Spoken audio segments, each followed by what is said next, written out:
Kemudiannya kurang. Nah, pemimpin yang merasakan kepedihan bawahan merupakan langkah awal untuk menjadi pemimpin yang berkualitas. Empati harus diikuti dengan bekerja keras dan memberi solusi yang cocok atas masalah yang sedang dihadapi. Teman saya sudah meninggal.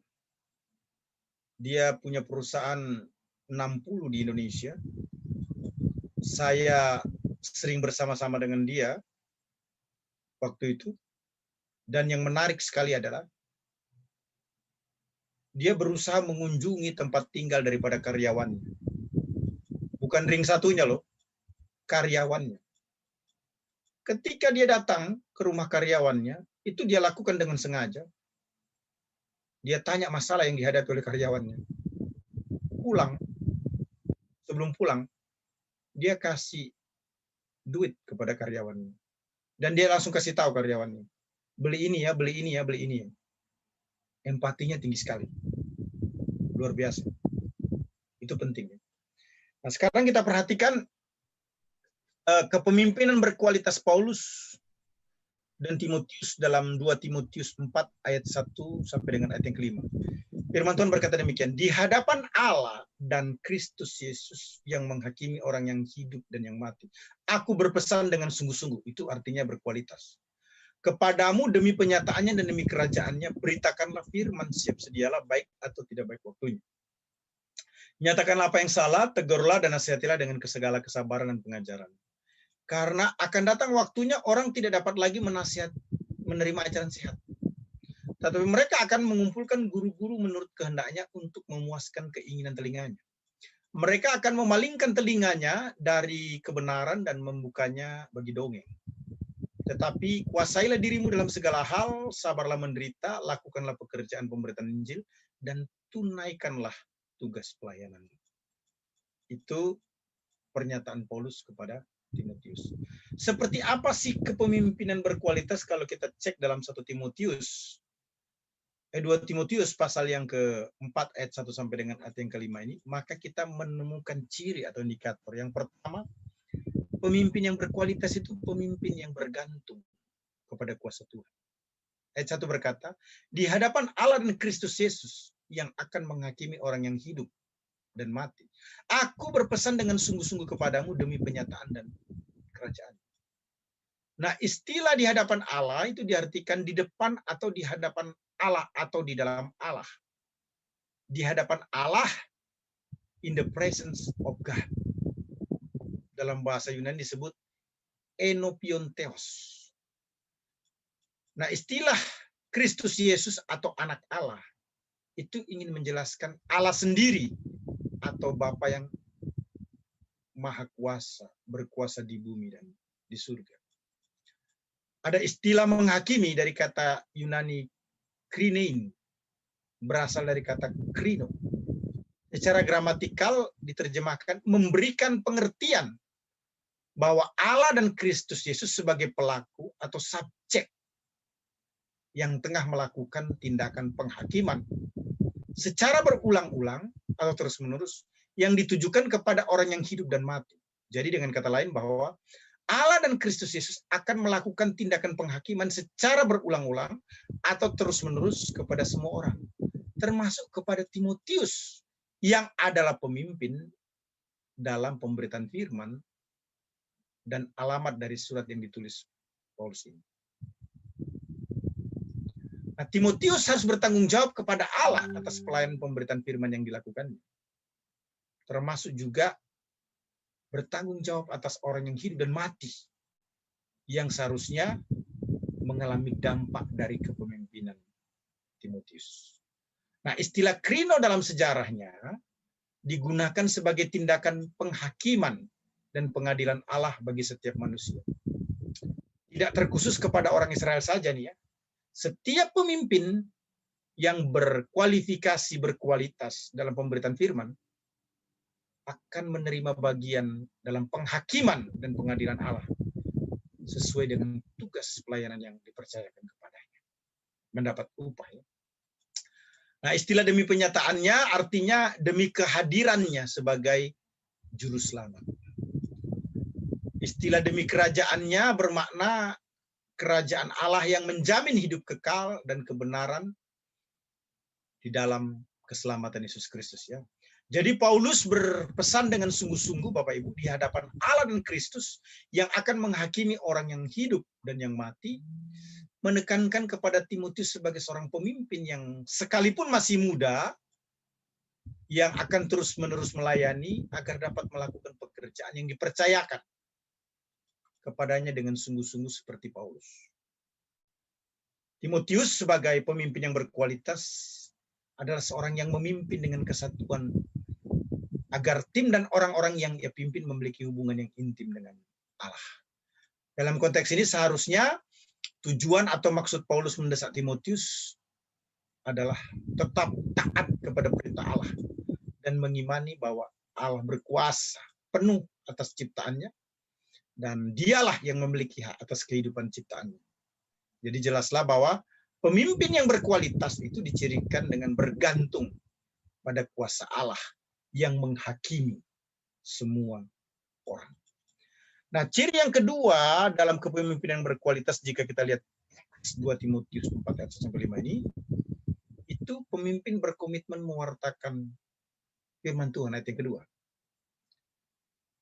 Ayat kedua berkata demikian, beritakanlah firman, siap sedialah baik atau tidak baik waktunya. Nyatakanlah apa yang salah, tegurlah dan nasihatilah dengan segala kesabaran dan pengajaran. Preach the word. Beritakan firman.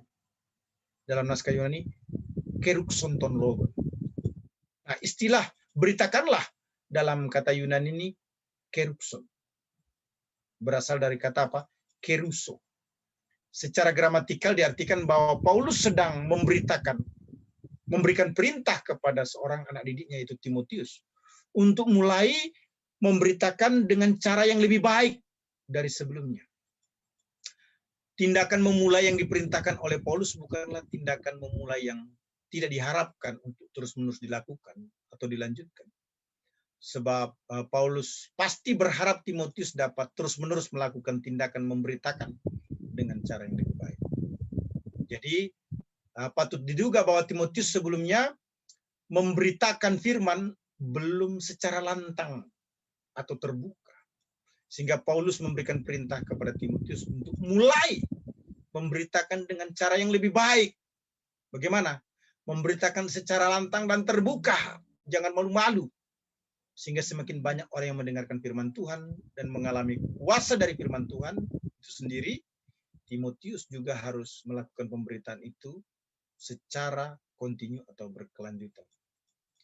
Nah, istilah kerusoni dalam sejarah penggunaannya dipahami sebagai tindakan menjadikan sesuatu dapat diketahui oleh orang banyak dengan pengucapan yang lantang, di mana setiap pemimpin dalam pemberitaan firman harus melakukan tindakan pemberitaan pesan-pesan Kristen yang adalah firman Allah, sehingga banyak orang yang mendengar dan mengalami perubahan. Istilah siap sedialah dalam naskah Yunani itu epistemi, berasal dari kata histemi. Secara gramatikal dimaknai bahwa Paulus sedang memberikan perintah kepada seorang anak didiknya, Timotius, untuk mulai bersiap sedia dengan cara yang lebih baik dari sebelumnya. Ya, patut diduga pada waktu itu Paulus dan Timotius sudah melakukan itu. Tetapi ada penekanan khusus dalam bagian ini, yaitu bersedialah lebih baik dari sebelum-sebelumnya. Dalam segala waktu, manfaatkan segala kesempatan untuk memberitakan firman. Jadi Timotius harus bersiap sedia dengan cara yang lebih baik melakukan pemberitaan itu secara berkelanjutan. Nah, istilah histemi ini menurut sejarah penggunaannya dipahami sebagai tindakan dalam kesiagaan untuk melakukan suatu hal, di mana setiap pelayan dalam pemberitaan firman harus senantiasa bersiaga untuk melakukan pemberitaan firman dalam segala waktu dan kondisi. Nah, pemimpin yang berkualitas seperti Rasul Paulus itu berpesan kepada Timotius dengan sungguh-sungguh agar memberitakan firman kepada setiap orang. Paulus memerintahkan agar Timotius memiliki keberanian untuk memberitakan firman Allah dan tidak melihat situasi dan kondisinya apakah baik atau tidak baik waktunya. Paulus menginginkan agar kebenaran firman Allah harus disampaikan kepada siapapun tanpa terkecuali. Itu sebabnya Paulus menasihati Timotius sebagai pemimpin atau gembala muda yang berkualitas untuk meneruskan pelayanan agar Timotius memiliki sikap yang benar dalam melaksanakan pekerjaan ilahi. Seperti yang dilakukan terlebih dahulu oleh Paulus sebagai sampel, contoh atau patron dengan memiliki komitmen yang kuat dalam mewartakan firman Allah. Yang ketiga, pemimpin menasehati orang yang bersalah, ayat yang kedua. Ayat yang kedua menyatakan, nyatakan apa yang salah, tegurlah dan nasihatilah dengan segala kesabaran dan pengajaran. Nah, ada 3 kata yang menarik di sini ya. Nyatakanlah, tegurlah, dan nasihatilah. Istilah nyatakanlah dalam bahasa Yunani itu elekson, berasal dari kata eleko. Secara gramatikal dimaknai bahwa Paulus sedang memberikan perintah kepada seorang anak didiknya, yaitu Timotius, untuk mulai menyatakan apa yang salah dengan cara yang lebih baik dari sebelumnya. Jadi patut diduga bahwa Timotius sebelumnya agak segan, sungkanan, pekeu untuk menyatakan apa yang salah melalui pemberitaan firman yang dilakukan. Hal ini mungkin disebabkan karena Timothy waktu itu usianya terbilang muda ya. Oleh sebab itu Paulus memberikan perintah kepada Timotius untuk mulai menyatakan apa yang salah dengan cara yang lebih baik, yaitu dengan cara menggunakan firman untuk menyatakan apa yang salah tanpa rasa segan. Kenapa? Karena usia Timotius masih muda. Nah, Timotius harus menyatakan apa yang salah dengan cara tersebut secara kontinu, tidak hanya waktu tertentu saja. Istilah eleko dalam sejarah penggunaannya itu dimaknain sebagai satu tindakan menyingkapkan kesalahan dengan cara menyatakan kebenaran. Di mana setiap pemimpin yang berkualitas dalam pemberitaan firman harus menyampaikan kebenaran firman Allah sehingga kesalahan-kesalahan pendengar dapat disingkapkan serta dapat mengalami pertobatan. Selanjutnya istilah tegurlah dalam naskah Yunani menggunakan epitemeson, berasal dari kata epitimao, ya. Artinya itu menunjukkan penghormatan, kemudian knet, memberikan pengertian bahwa kata ini merupakan teguran ya, yang tidak membawa seseorang yang ditegur kepada keyakinan atas kesalahannya. Kenapa bisa terjadi? Karena orang tersebut belum mengenal kebenaran, dan yang kedua, orang tersebut menolak kebenaran atau mengeraskan hati. Nah, pelayan yang memberitakan firman Allah itu harus menyampaikan materi yang menyatakan kebenaran, menyingkapkan kesalahan, sehingga pendengar dapat mengalami pertobatan. Ini tidak bermakna memanfaatkan mimbar untuk menyerang orang lain ya, tapi tekanannya menyatakan apa adanya. Begitulah ya. Tegur, jangan didiamin.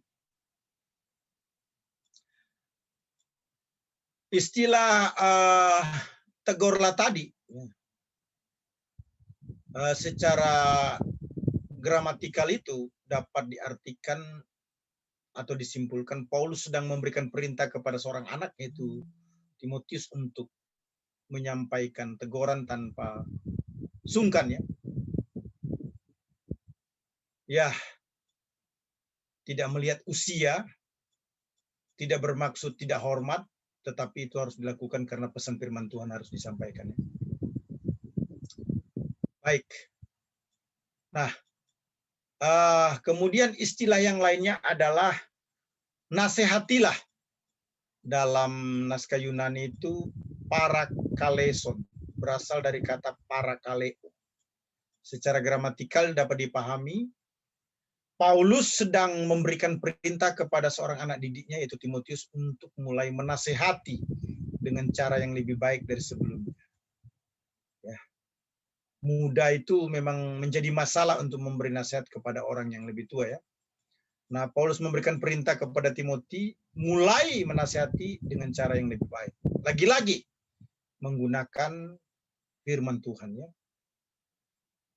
Dan itu harus dilakukan secara berkelanjutan. Nah, parakaleo ini dalam penggunaan sejarah diartikan sebagai tindakan memanggil seseorang secara pribadi serta memberi nasihat atau penguatan yang membuat orang tersebut nyaman dan terdorong untuk melakukan sesuatu yang lebih baik. Nah, setiap pemimpin yang berkualitas dalam pemberitaan firman harus melakukan tindakan memanggil seseorang secara pribadi ya, atau yang lebih dikenal sebagai follow up. Tindakan follow up ini mencakup pemberian nasihat ya, atau menguatkan, membuat seseorang nyaman dan terdorong untuk melakukan sesuatu yang lebih baik. Apakah di company atau church semestinya follow up terjadi dengan baik? Bukan hanya melakukan evaluasi, tetapi juga memberikan nasihat atau penguatan ya, yang membuat orang itu comfort dan move untuk melakukan tugasnya menjadi lebih baik lagi. Nah, kepemimpinan yang berkualitas itu menasehati orang yang bersalah. Seorang yang berbuat salah disamakan dengan seorang narapidana atau orang yang sakit. Nah, Paulus menekankan bahwa seorang pemimpin yang berkualitas haruslah seorang yang berani menyatakan kesalahan. Nasihat artinya ajaran atau pelajaran baik yang merupakan petunjuk, peringatan, dan teguran. Nasihat atau menasihati artinya memberikan nasihat dengan motivasi yang tulus kepada orang lain. Ciri yang keempat dari pemimpin yang berkualitas, kalau kita lihat pada ayat yang ketiga sampai dengan ayat keempat menyatakan demikian. Karena akan datang waktunya orang tidak dapat lagi menerima ajaran sehat, tetapi mereka akan mengumpulkan guru-guru menurut kehendaknya untuk memuaskan keinginan telinganya. Mereka akan memalingkan telinganya dari kebenaran dan membukanya bagi dongeng-dongeng. Nah, pemimpin harus berkomitmen mengajar. Kenapa? Karena ada masalah di sini. Kata kuncinya itu memuaskan. Dalam bahasa Yunani, knetome noi, dari kata kneto. Diumpamakan seperti seorang Yunani yang pergi ke Athena untuk mendengarkan pemberitahuan baru yang memuaskan pendengarannya. Bahkan tidak sekedar baru, melainkan pemberitaan yang terbaru. Nah, orang tersebut berusaha keras untuk menemukan pemberitaan yang sesuai dengan kebutuhannya. Nah, pemimpin yang berkualitas dalam pemberitaan firman harus menunjukkan komitmen mengajarkan kebenaran firman Tuhan. Bukan berita-berita yang dianggap update hanya untuk memuaskan keinginan orang lain. Nah, Paulus berpesan kepada Timotius memberitakan firman Allah kepada setiap orang dan berani menyatakan apa yang salah serta menegur dan menasihati orang yang berdosa dari dosanya. Paulus memberitahu bahwa adanya ajaran sesat itu akan memuaskan menurut keinginan telinga. Nah, itu sebabnya pelayan Tuhan harus mengajarkan kebenaran firman. Ketika yang diajarkan bukan kebenaran firman, filsafat, dongeng-dongeng, tradisi-tradisi yang nilainya di bawah kebenaran, itu hanya memuaskan telinga, tidak menuntun orang pada kebenaran. Nah, ayat 4 menjelaskan mereka akan memalingkan telinganya dari kebenaran dan membukanya bagi dongeng-dongeng. Kenapa? Karena hanya untuk memuaskan diri. Berita-berita yang spektakuler, fantastik, yang new, hanya untuk kepuasan. Nah, orang-orang yang mengajar orang yang demikian adalah orang-orang yang sibuk, suka dengan dongeng-dongeng dan silsilah yang tidak ada putus-putusnya.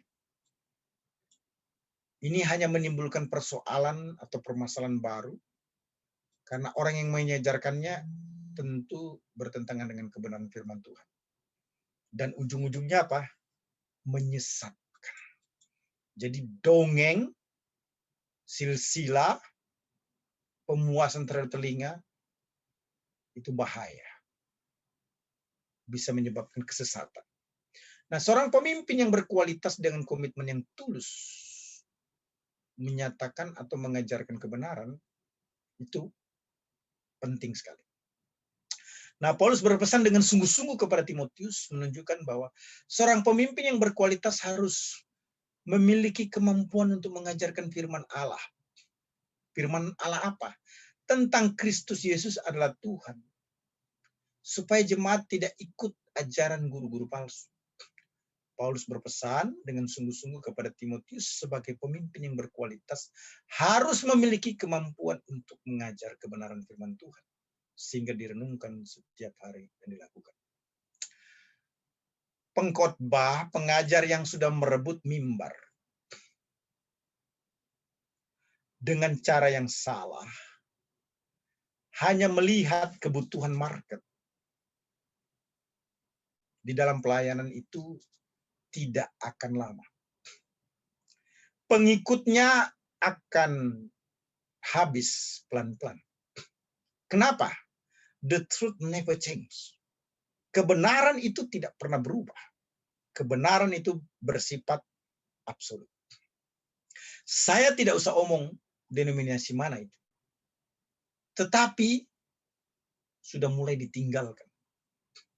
Jadi merebut panggung untuk berbicara di depan banyak orang di tempat yang strategis bukanlah merupakan cara terbaik. Jika pesan yang disampaikan bukanlah kebenaran. Kebenaran itu bersifat absolut. Mutlak. Tidak pernah abu-abu. Nah, ketika pelayan memberitakan sesuatu yang mencoba untuk mengurangi makna atau kewibawaan daripada kebenaran firman itu, hati-hati. Dia akan kehilangan follower. Dia akan kehilangan kepercayaan dari umat. Karena pada prinsipnya satu ketika umat itu akan melek mata dan melek hati. Dan tahu dia akan mencari kebenaran yang tidak pernah berubah itu. Yang kelima, pemimpin mampu menguasai diri. Ayat yang kelima ya. Tetapi kuasailah dirimu dalam segala hal. Kuasailah dari kata Yunani nepo. Yang berasal dari kata nepo. Secara gramatikal menjelaskan bahwa Paulus memberikan perintah kepada seorang anak didiknya itu Timotius untuk menguasai dirinya terus-menerus. Nah, patut diduga bahwa Paulus telah mengetahui dan mendengar Timotius yang mampu menguasai dirinya sehingga memberi pesan bukan lagi untuk memulai menguasai diri, melainkan tindakan yang harus dilakukan secara terus-menerus. Jadi dulu sudah menguasai dan terus-meneruslah menguasai. Nah, istilah nepo ini dalam penggunaannya secara historis diartikan sebagai tindakan siaga untuk selalu berlaku taat sesuai hukum Allah. Setiap pemimpin atau pelayan yang berkualitas dalam pemberitaan firman atau gereja atau apa saja harus berjuang menguasai seluruh kehidupan agar sesuai dengan hukum Allah sehingga dapat menjadi teladan bagi pendengarnya. Penguasaan diri sesuatu yang sangat sulit. Tetapi ketika seseorang tidak mampu menguasai dirinya, semua apa yang sudah dikerjakan dengan segala reputasi atau prestasi sebelumnya, ketika dia jatuh dalam dosa tertentu, maka dapat dikatakan apa yang dikerjakan secara manusiawi sebelumnya, walaupun tetap diterima dalam pemandangan Allah, itu menjadi sia-sia. Ngeneske. Berat sekali. Orang bisa sukses, tapi belum tentu punya penguasaan diri. Jemaat bisa banyak, tetapi belum tentu punya penguasaan diri. Nah, itu sebabnya perlu latihan day-to-day penguasaan diri. Dikatakan tidak mabok, dapat diumpamakan seperti seorang atlet dengan keinginannya. Selera makanan yang dia harus kendalikan dengan baik. Jadi pemimpin yang memiliki penguasaan diri bukanlah pemimpin yang mabok, melainkan pemimpin yang menguasai diri seperti seorang atlet makan, minum, latihan, tidur, istirahat, dan sebagainya, semua harus diatur. Nah, kepemimpinan yang berkualitas itu harus menunjukkan penguasaan diri yang stabil. Tidak menjadi korban kegilaan atau tren. Pemimpin yang berkualitas harus menunjukkan jati diri Kristiani di tengah-tengah kekacauan sekalipun. Itu tanda dia memiliki penguasaan yang berkualitas. Kemudian yang keenam, pemimpin yang rela menderita. Ayat yang kelima berkata, sabar menderita. Ya. Sabar menderita itu artinya bertahan. Kata menderita bisa dipahami sebagai penderitaan. Nah, Paulus mengingatkan bahwa Timotius sebagai pemimpin yang berkualitas harus rela menderita demi untuk pelayanan. Demi untuk pemberitaan Injil, menyatakan kesalahan, menegur. Nah, saran Paulus kepada Timotius agar memiliki integritas dan tangguh sehingga dapat menguasai diri. Umat Allah juga harus memiliki ketahanan yang sama untuk tetap sabar dalam penderitaan agar menjadi apa? Tangguh. Rela menderita. Bagian daripada kehendak Allah, sebab Alkitab juga berkata, kita bukan hanya dikaruniakan untuk percaya, tapi juga untuk menderita. Yang ketujuh, pada bagian terakhir, ciri daripada kepemimpinan berkualitas yang ditunjukkan oleh Paulus dan Timotius adalah pemimpin yang setia dalam pelayanan. Loyal. Ayat 5 menyatakan, lakukanlah pekerjaan pemberitaan Injil dan tunaikanlah tugas pelayananmu. Nah, Paulus meminta kepada Timotius untuk bertekun dalam mengerjakan pekerjaan ilahi yang dipercayakan kepadanya, yaitu pelayanan, pemberitaan Injil, yang sudah dilakukan terlebih dahulu oleh Paulus. Seolah-olah Paulus berkata begini, aku sudah mengerjakan itu dan kamu harus ikut aku. Jadikan aku sebagai contoh pelayan yang setia. Nah, Timotius diminta untuk tidak menunda-nunda tugasnya dan tidak mengerjakan dengan setengah hati, tapi melakukannya all out, sungguh-sungguh, menyelesaikannya sebaik mungkin sampai tuntas. Paulus menasihati Timotius sebagai pemimpin yang berkualitas harus setia dalam pelayanan, dalam pemberitaan Injil. Mengingatkan kepada kita juga pemimpin di masa kini bahwa pemimpin yang berkualitas itu minimal bekerja sesuai dengan deadline. Pencapaiannya sesuai dengan deadline. Ya, setia pada pekerjaannya. Bahkan lebih baik sebelum diminta sudah memberikan laporan pertanggungjawaban karena sudah mengerjakannya. Ada reward ataupun penghargaan dari pemimpin karena tuntas mengerjakan lebih cepat dari waktu yang ditentukan.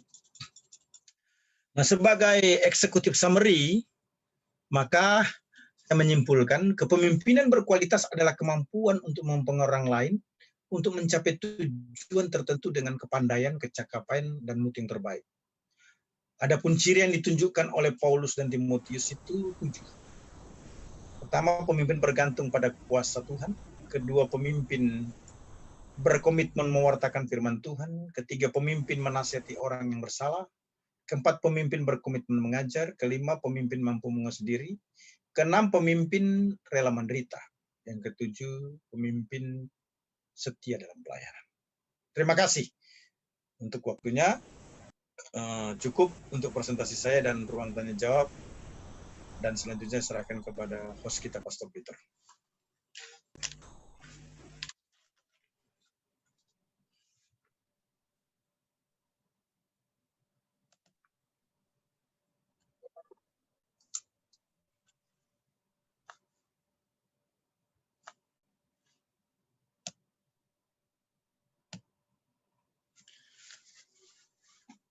Dokter Nas, pemimpin kok yang bervariasi Ibu.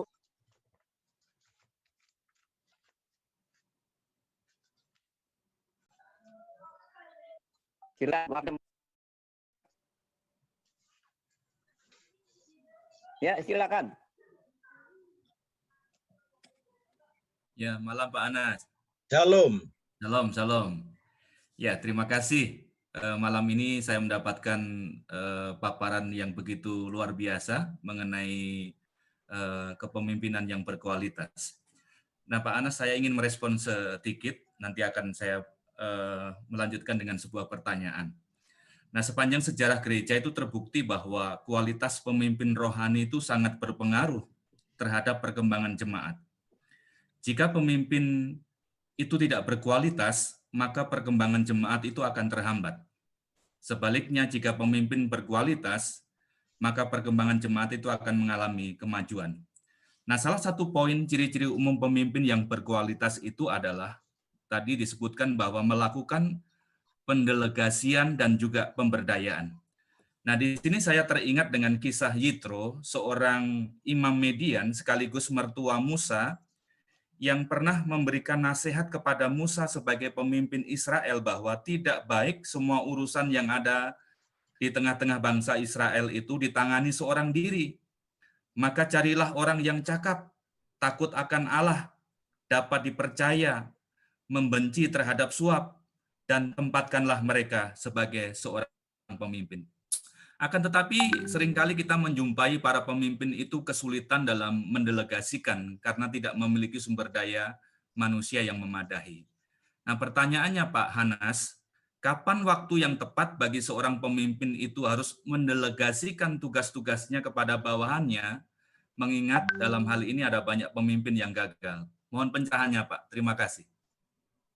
Ya, terima kasih. Kalau kita bicara waktu yang tepat, semestinya melirik ke belakang, pemimpin harus dipersiapkan. Pendelegasian bukan merupakan satu paksaan, pendelegasian merupakan sesuatu yang sangat baik, tetapi harus dikerjakan dengan pertimbangan yang matang. Mengapa? Karena jika yang bersangkutan menerima pendelegasian itu tidak siap, itu menjadi bumerang bagi yang memberikan. Mana ada pemimpin mendelegasikan tugas dengan harapan gagal? Pemimpin pasti berpikir yang namanya pendelegasian akan dikerjakan dengan baik. Walaupun mungkin nilainya atau hasilnya, grade-nya itu tidak A. B lah, sebutlah begitu. Rata-rata begitu kan? Nah, pendelegasian ini tidak bisa dilakukan ketika kita hanya bicara soal waktu. Dalam artian kapan ya, sekarang atau besok. Bukan soal sekarang atau besok. Yang menerima pendelegasian itu udah di-equip belum? Udah di-prepare belum? Dari segi potensinya seperti apa? Dari segi formasi spiritualnya seperti apa? Yang bersangkutan ini suka enggak dengan apa yang dipercayakan kepadanya? Walaupun bagi orang yang menerima tugas yang baru, itu harga dirinya akan menjadi bertambah atau dia akan senang. Kenapa? Karena dipercaya. Jadi tekanan waktu itu saya pahami sebagai kesiapan orang yang menerima delegasi. Dengan catatan, sudah di-equip, sudah di-prepare, sudah dilengkapi. Sehingga pimpinan berkata, udah patut, udah layak. Jadi jangan berharap pendelegasian itu akan menghasilkan produktivitas yang tinggi bila kita hanya memberikan pendelegasian, tidak mempersiapkan orang itu bagaimana how to untuk melakukan apa yang menjadi tugas tanggung jawabnya. Terima kasih. Baik, terima kasih Pak Anas untuk pencerahannya. Terima kasih Pak Yakubus.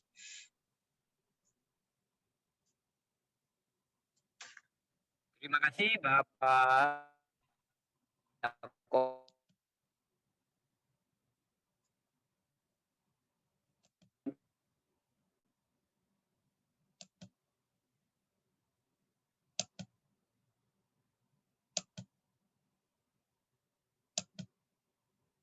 Iya, sinyalnya kelihatannya ya kurang bagus ya. malam ini untuk Pastor Mungkin Peter ya. Halo untuk Pastor Peter. Suaranya kurang jelas. Silakan Pastor Peter. Ya, silakan Bapak Ibu yang ingin berinteraksi langsung. Waktu dan tempat telah disiapkan, dipersiapkan. Silakan. Silakan.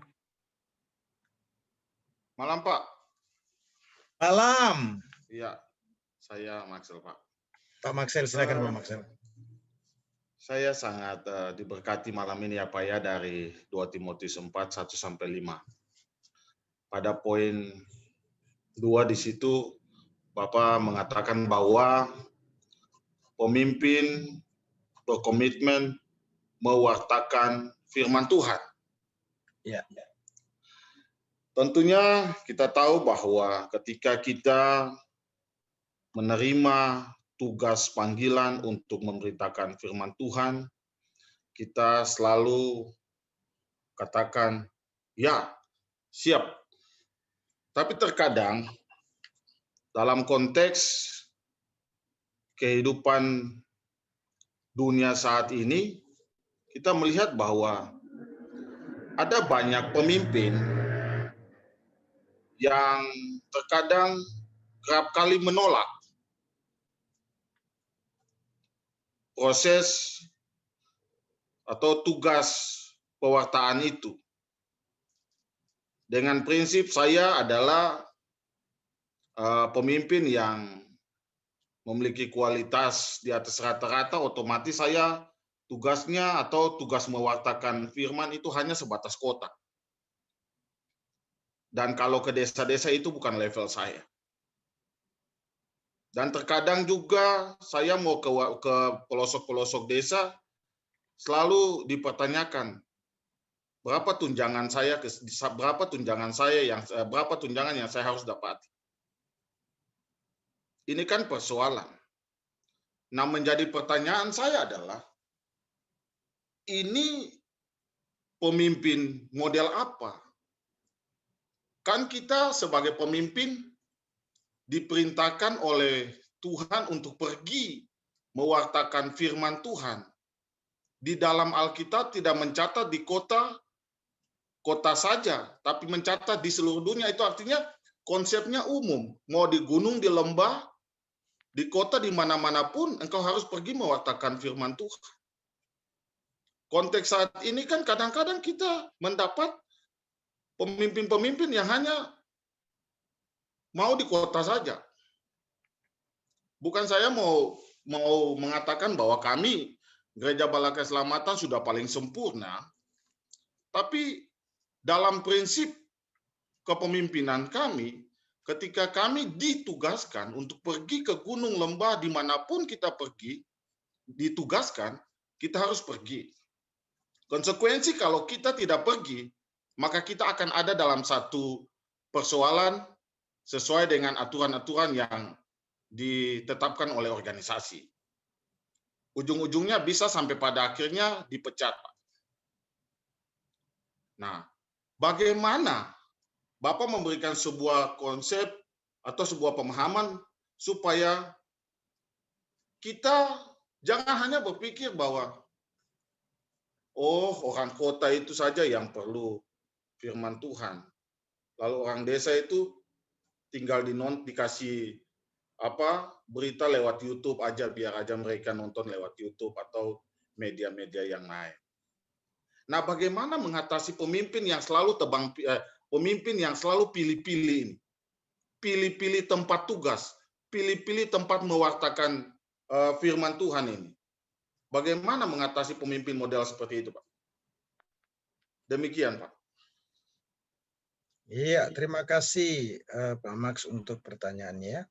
Bagaimana mengatasi pemimpin yang eksklusif? Kira-kira begitulah ya. Kurang lebih begitu, Pak. Sementara memberitakan firman ini tidak boleh dibatasi oleh ruang, waktu, ataupun gerak.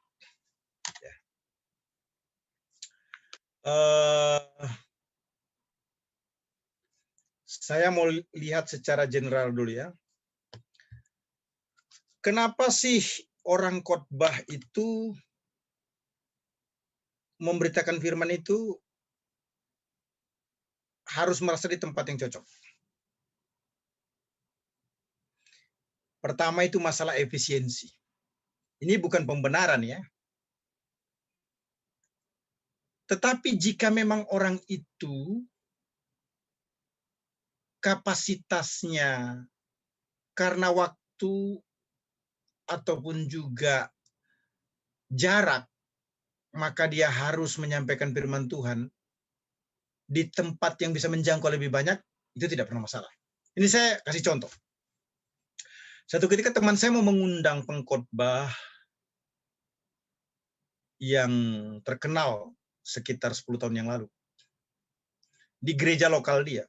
Dia menjawab bagus sekali. Begini, kalau mau ngundang saya sebaiknya jangan hanya di gereja ini. Sebaiknya kumpulkan orang-orang atau ajak gereja lain untuk bisa buat KKR, bukan hanya di gereja ini, tetapi juga melibatkan gereja-gereja lain supaya banyak yang dijangkau. Nah, ini bicara soal apa? Efisiensi. Yang dipermasalahkan bukan persembahannya, tetapi efisiensi untuk menjangkau yang lebih besar lagi. Begitulah. Nah, menjadi salah pemilihan itu tempat jika bukan karena alasan efisiensi. Pertanyaannya begini. Apakah seorang profesor doktor tidak boleh berkhotbah di depan 2-3 orang di pedalaman selama 2 tahun, 3 tahun? Boleh. Siapa bilang tidak boleh? Boleh.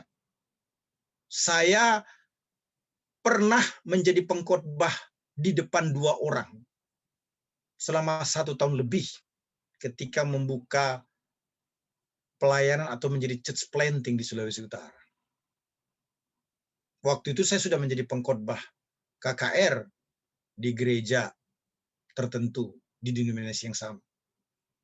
Tapi karena church planting ini merupakan kewajiban, tuntutan untuk bisa wisuda, maka saya harus melakukannya. Berkhotbah di depan 2-3 orang, berkhotbah. Nah, tapi juga sangat disayangkan ini profesor doktor ini. Bukan tidak boleh, ini bicara efisiensi. Jika dia bisa berkhotbah di depan ribuan, ratusan, menjangkau orang-orang yang influence-nya luar biasa. Nah, jadi saya lebih kepada apa? Efisiensi. Efisiensi ini juga karena Bapak ngomong tadi di gereja balik keselamatan itu ada aturannya, maka efisiensi ini juga tidak boleh ditinggalkan, melainkan harus ditambahkan juga dengan tugas dan tanggung jawab sebagaimana yang telah diperintahkan oleh sinode. Dalam hal ini balik keselamatan. Itu yang pertama. Yang kedua adalah masalah stok khotbah. Begini, ya. Menjadi gembala itu berbeda dengan menjadi penginjil. Berbeda dengan menjadi gembala. Menjadi dosen. Saya ulangi. Menjadi gembala itu berbeda dengan menjadi penginjil, berbeda dengan menjadi dosen. Seorang gembala itu, apalagi kalau di gereja kontemporer, artinya gereja yang tidak terikat secara tradisional, wah, yang namanya gembala itu kalau bisa khotbah dalam 1 minggu 3 kali lah. Saya tidak usah sebut. Ada gembala di Kelapa Gading. 1 minggu dia bisa khotbah 4 kali di hari Minggu. Setiap minggu dia yang khotbah. Nah, ketika pengkhotbah ini tidak piawai, itu problem sekali. Jadi menjadi pengkhotbah di tempat yang sama dengan topik ataupun tema yang berbeda-beda, itu tidak mudah.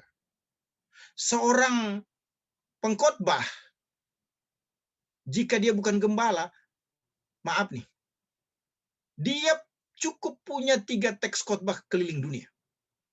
Saya ulangi, cukup punya 3 teks khotbah yang berbeda, bisa keliling dunia. Kenapa? Dengan 3 teks khotbah itu, dia akan sampaikan sama, tetapi di tempat yang berbeda. Kalau gembala, mau khotbah yang sama. Apalagi zaman now ini teknologinya sudah tinggi. Orang bisa rekam khotbah kita. Orang bisa hafal khotbah kita. Itu gembala. Itu lagi yang diomong. Memangnya tidak ada khotbah lain apa? Perlu yang namanya keahlian menyusun teks khotbah. Nah, saya mengajarkan di dalam kelas begini.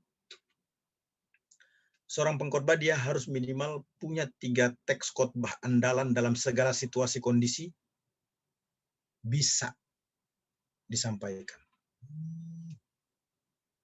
Iklan saya begini. Siapa yang ikut kelas homiletika bersama saya, bangun tidur bisa khotbah. Kok begitu? Iya. Karena dia sudah punya 3 jenis khotbah ataupun 3 bahan khotbah unggulan di mana setiap saat dia bisa khotbah. Kenapa ini bisa terjadi? Begini. Satu ketika saya di Sulawesi Utara, jemaat itu sekitar 200-300 orang. Saya tidak bermaksud untuk berkhotbah karena tidak ada undangan khotbah waktu itu.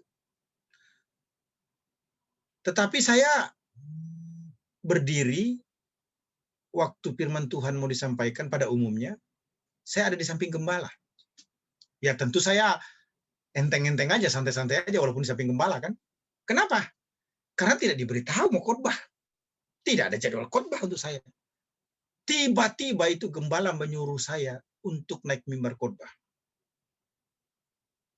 Lagi asiknya nyanyi lagu pengantar untuk mendengarkan firman Tuhan.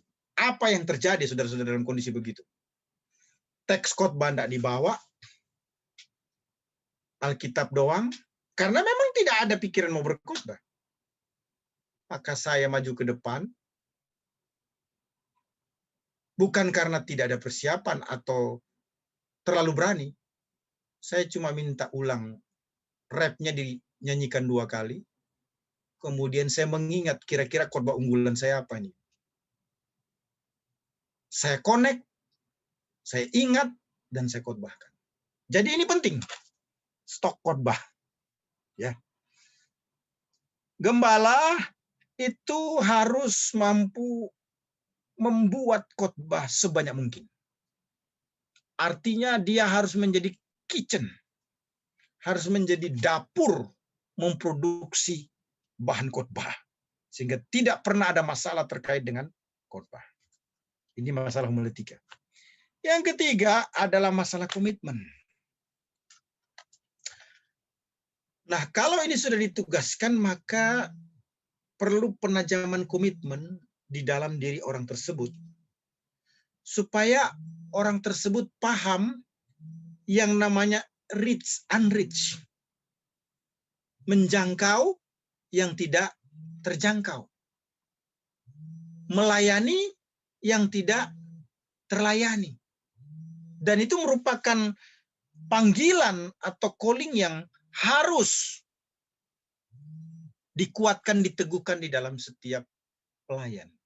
Apalagi Bapak ngomong tadi bahwa bala keselamatan itu, yes!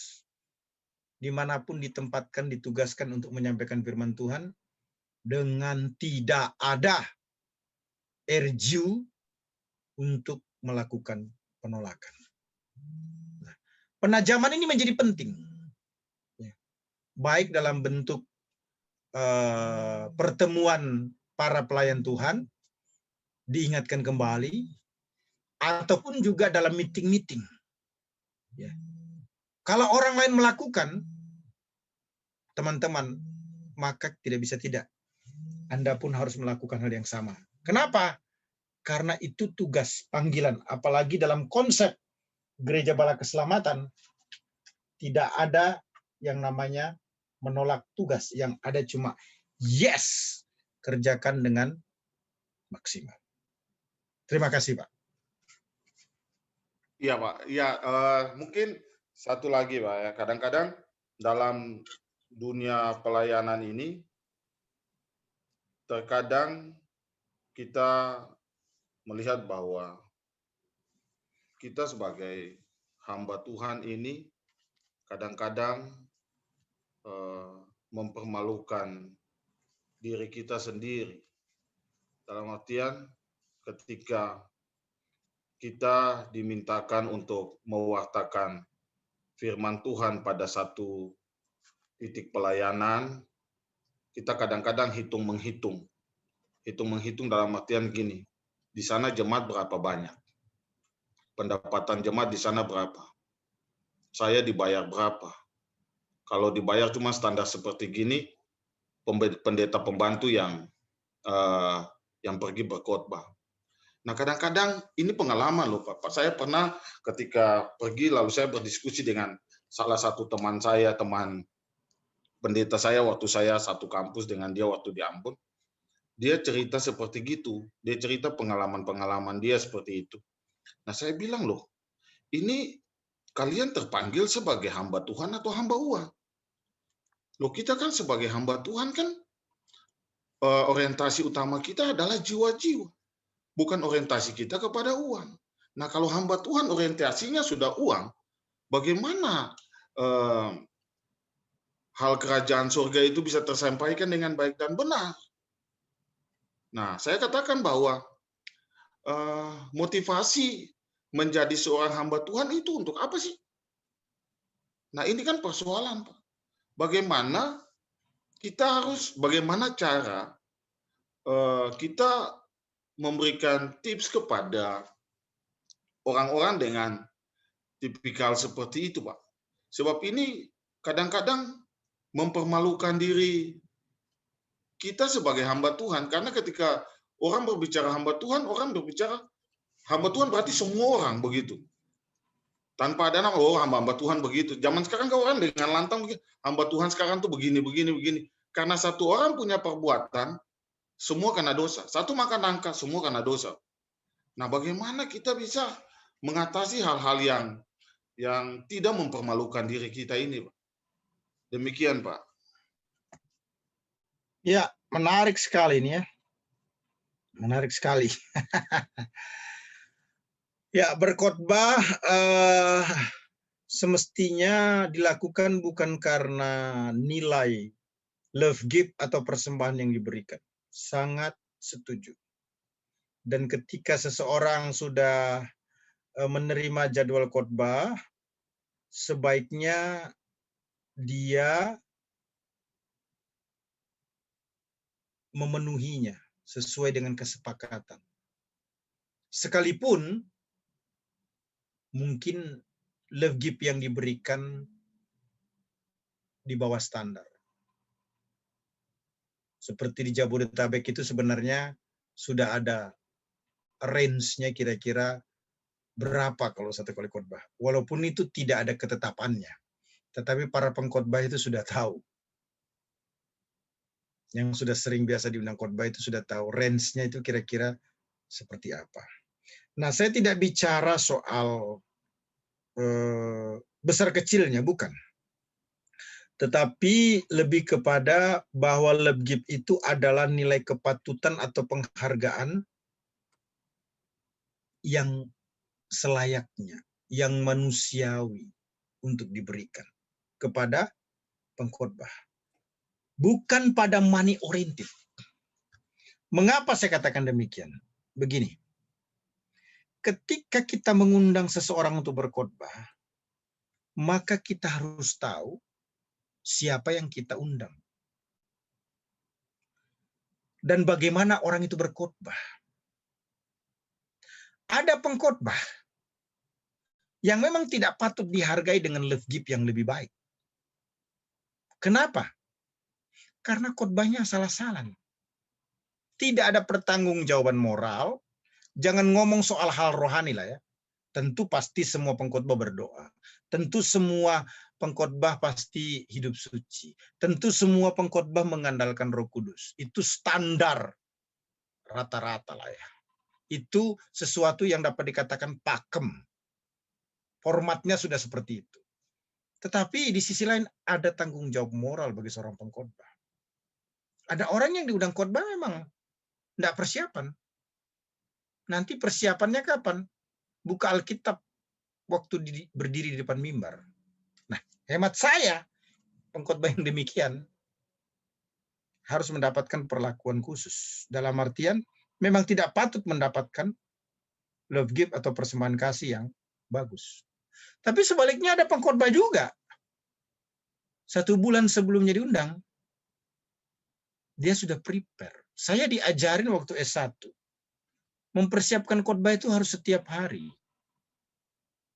Walaupun dengan waktu yang frekuensinya berbeda-beda. Hari Senin mungkin setengah jam, hari Selasa 1 jam, hari Rabu setengah jam, hari Kamis 1 jam. Tapi itu dipersiapkan dengan matang. Kenapa? Khotbah ini bukan asbun asal bunyi. Khotbah ini bukan cap cip kembang kuncup. Khotbah ini bukan menghabiskan waktu sehingga selesai, bukan. Saya mengajar di kelas, saya ngomong begini. You kalau khotbah, itu waktu emas. 45 menit sampai 1 jam itu, kamu lebih hebat dari malaikat. Karena malaikat suaranya tidak bisa didengar oleh umat, tetapi kamu didengarkan. Itu sebabnya, jangan ada kata dan kalimat yang muncul tiba-tiba, jika bukan karena pesan Roh Kudus secara spesifik dapat konfirmasi yang jelas. Hari Minggu itu sama dengan memberikan makanan yang paling enak, makanan yang paling berkualitas. Ingat, jemaat itu dari Senin, Selasa, Rabu, Kamis, Jumat, bahkan Sabtu, very busy, sibuk, capek. Nah, ketika khotbahmu tidak menarik, tidak ada mutunya, ketika khotbahmu tidak dipersiapkan dengan baik, apalagi khotbah yang kamu buat masih baru, belum pernah dikhotbahkan, masih diuji coba. Wow, tragic sekali. Coba kalau jemaat itu tahu apa yang kamu persiapkan, sejauh mana, kira-kira mau mendengarkan enggak? Jadi, the best preaching Sunday service itu menjadi sesuatu yang sangat penting sekali. Bahkan ada pengkhotbah yang enggak mau diganggu hari Sabtu. Mau apapun juga enggak. Kecuali karena ada jemaat yang mati, sehingga harus dikubur. Tujuannya apa? Untuk prepare. Mau kasih nugget rohani kepada umat.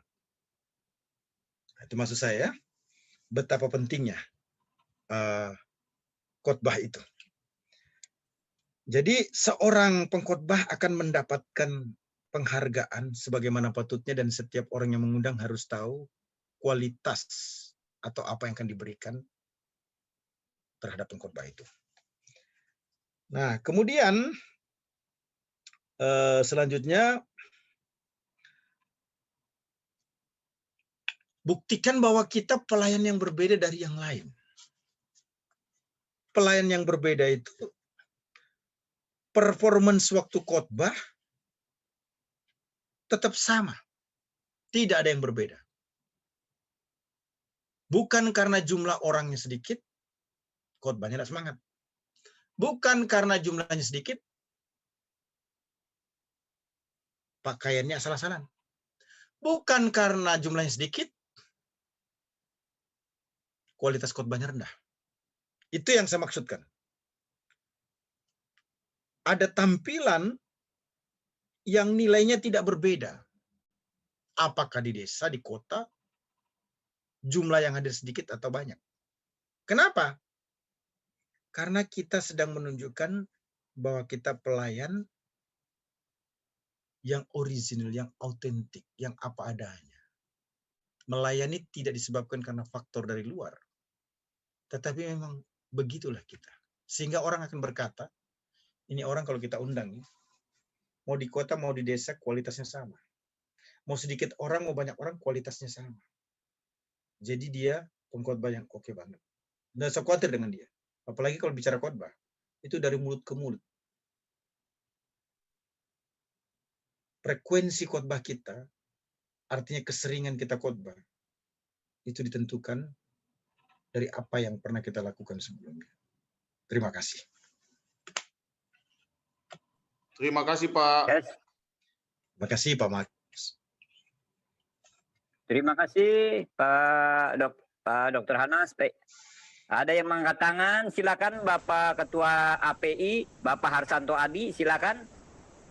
Bapak Harsanto Adi mengangkat tangan yang ingin menyampaikan interaksi, silakan.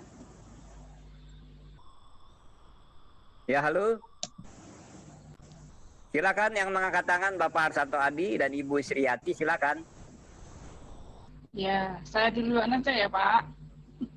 Mari. Silakan, Selamat silakan. malam. Ya, selamat malam. Pak Anas, ketemu lagi. Kemarin saya Shalom, tidak shalom. bisa hadir. Ya, shalom. Begini Pak, tentang pemimpin yang berkualitas tadi, saya tertarik. Dia harus mendelegasikan tugasnya kepada bawahannya. Nah, ini pengalaman saya. Saya melihat ada pemimpin itu kalau dilihat secara fisik, ya memang berkualitas. Dia punya titel, dia punya kemampuan, dan hasilnya juga ada. Tapi yang jadi masalah ini Pak, pemimpin ini dalam pendelegasian tugasnya itu setengah-setengah. Jadi dia harus sampai ke bawah-bawah melakukan atau menegur yang paling bawah sekalipun. Kalau menurut saya seharusnya kan kalau menegur itu bukan secara langsung, tetapi kan ada step-stepnya, ada supervisinya, ada kepala ruangannya misalnya gitu ya Pak ya. Nah memang itu kelihatannya berhasil, tetapi apakah menurut Bapak bagaimana? Apakah hasilnya itu memang sebagai hasil dari pemimpin yang berkualitas atau bagaimana itu Pak? Terima kasih.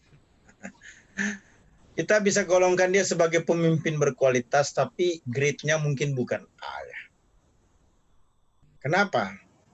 Karena dia masih menjadi pemimpin seperti melepas kuda ekor dipegang. Begitu kan? Ya, Yang semestinya itu bukan bagiannya. Karena ada divisi ataupun juga hierarki yang perlu diperhatikan. Kemarin saya sudah menyampaikan bahwa kalau saya top leader, saya tidak akan pernah memanggil karyawan saya ketika dia melakukan kesalahan.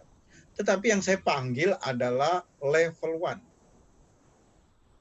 Atau level manager. Atau level director. Kenapa? Tidak ada kewibawaannya saya ngurus sampai ke bawah itu. Nah, saya mau menegur karyawan biasa sebagai top leader. Bukan tidak boleh. Satu, saya tidak menghargai manajer ataupun juga director saya. Yang kedua, saya melakukan pelanggaran terhadap hierarki. Yang ketiga, saya tidak menghargai kewibawaan saya. Gitu. Itu menurut saya. Terima kasih. Ya, nah ini ya begitu Pak.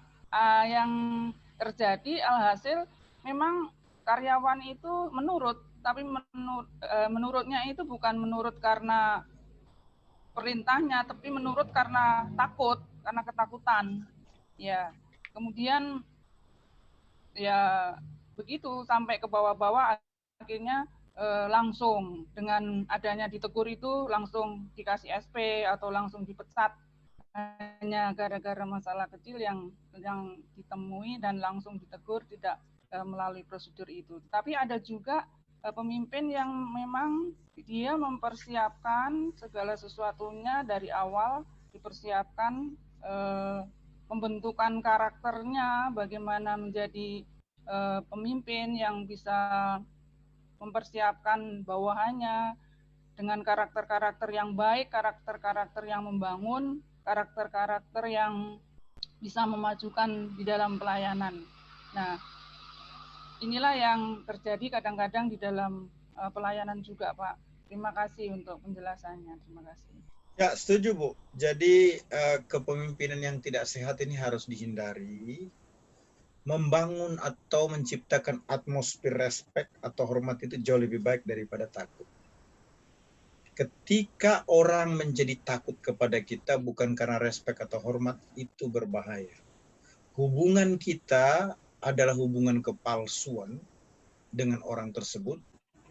Bukan hanya itu, hubungan kita tidak menjadi langgeng. Kita akan tidak dihargai, dihormati, bahkan ditinggalkan, dilupakan semua kebaikan kita di masa lalu. Itu tidak ada nilainya. Kenapa? Karena orang ini bukan respect, hormat sama kita, tapi takut. Itu sangat berbahaya.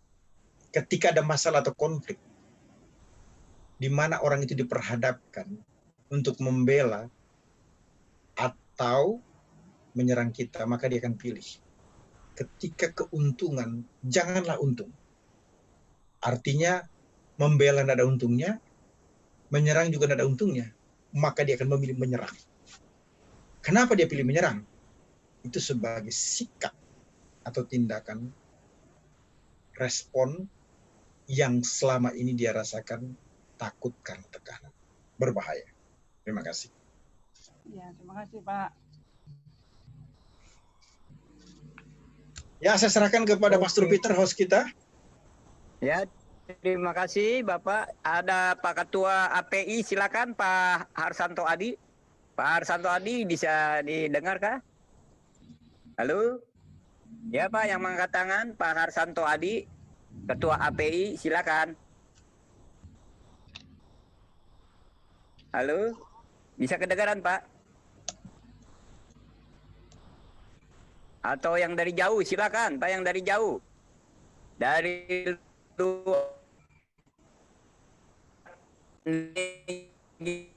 negeri. Pak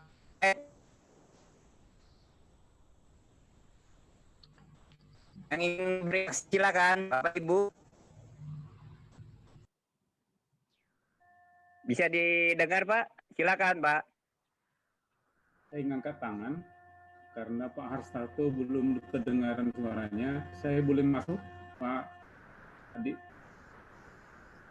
Silakan Pak. Silakan Pak. Baik, terima kasih. Terima kasih Pak Hanas, terima kasih juga teman-teman yang lain. Terima kasih, saya sangat diberkati dengan materi kita pada malam hari ini untuk kepemimpinan berkualitas.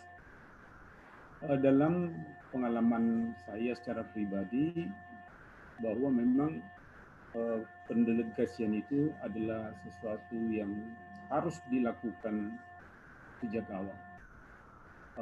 Menurut saya bahkan ketika kami ada bersama-sama beberapa orang masuk dalam pelayanan yang di awal belum saling kenal siapa-siapa, kami itu masing-masing diberikan tanggung jawab yang menurut kami, saya secara pribadi baru bertobat, lalu baru bergabung, kemudian diberikan tanggung jawab. Tapi puji Tuhan, ya angkatan kami itu, angkatan saya sama saya ada beberapa orang itu bisa menerima pendelegasian itu dengan baik. Karena memang kepemimpinannya yang memberikan tanggung jawab. Dan selanjutnya memang berkembang dengan baik. Tapi mau saya sampaikan Pak, tadi itu soal pendelegasian pemberitaan firman Tuhan. Kalau tadinya kami pendelegasian pemberitaan firman Tuhan itu memang itu hak daripada gembala sidang atau gembala senior gitu. Nah, biasanya itu dalam sebulan kita sudah ada jadwal per sebulan. Tetapi di dalam masa pandemi ini saya bingung juga Pak, atau heran-heran juga.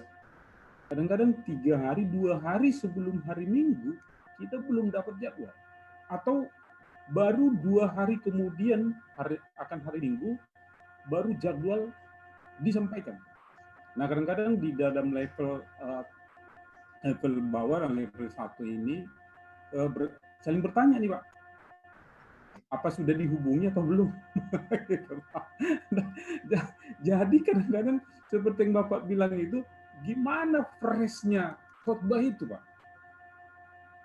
2 hari sebelum kita diberi kesempatan atau mengkreasi khotbah. Itu menjadi tantangan yang sangat besar memang bagi kami. Akhirnya memang kadang-kadang Pak 24 jam kita nggak tidur-tidur Pak. 24 jam atau malah kadang-kadang maaf nih karena gangguan kiri kanan istri atau anak pun jadi ya kena suara keras dari kita juga gitu karena menghambat kita. Nah itu Pak.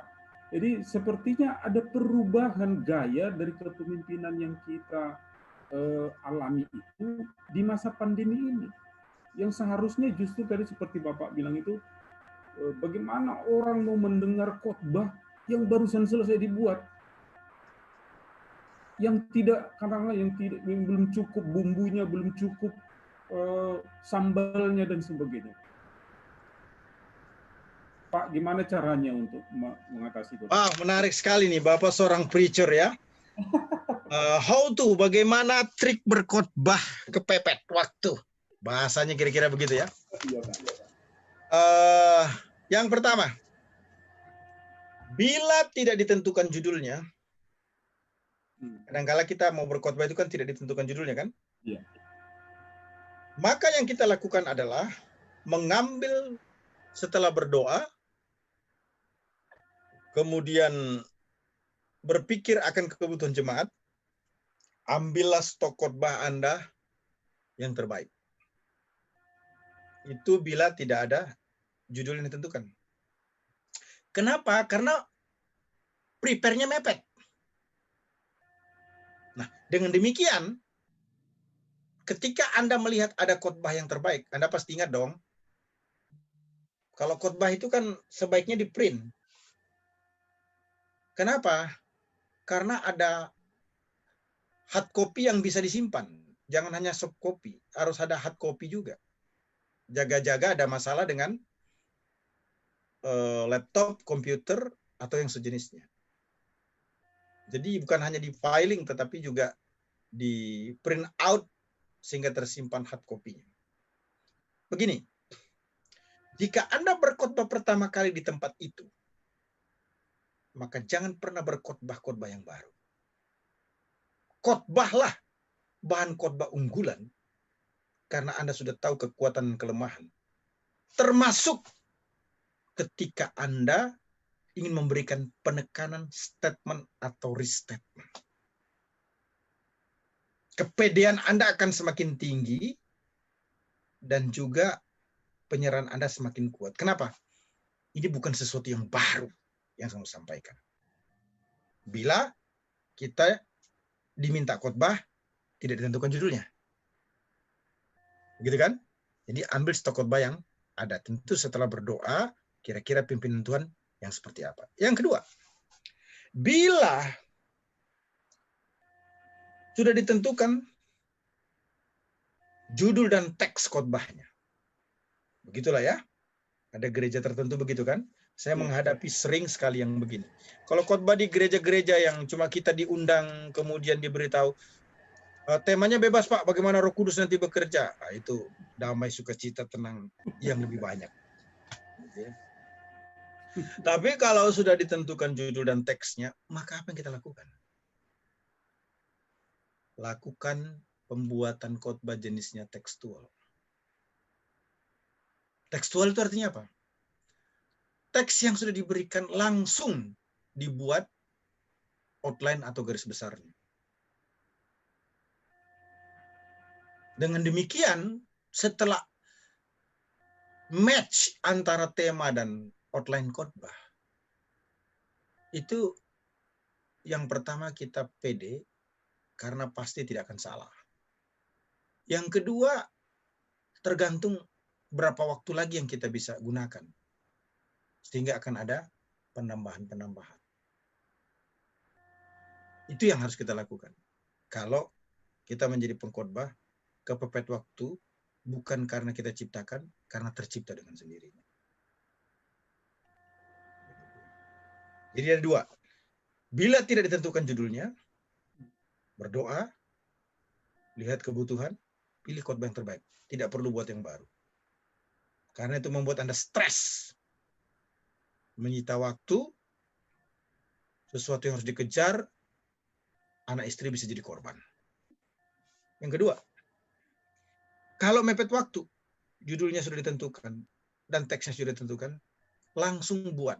Khotbah itu jangan topik, jangan ekspositori murni, juga jangan topikal, tapi buat tekstual. Artinya, sesuai dengan teks itu langsung buatkan outline. Yang tentu harus match dengan judulnya. Penambahan-penambahan belakangan. Langsung buat. Misalnya, secara simpel, outline khotbah itu, satu kali khotbah, 3, 4 outline itu paling banyak. Nah, dari situ akan terjadi percepatan. Ketika outline itu sudah ada, itu sudah 50% hati kita nyaman, damai dan tenang. Kenapa? Kita mau ngomong ini kemana arahnya udah jelas. Karena sudah match antara outline dengan tema. Terima kasih.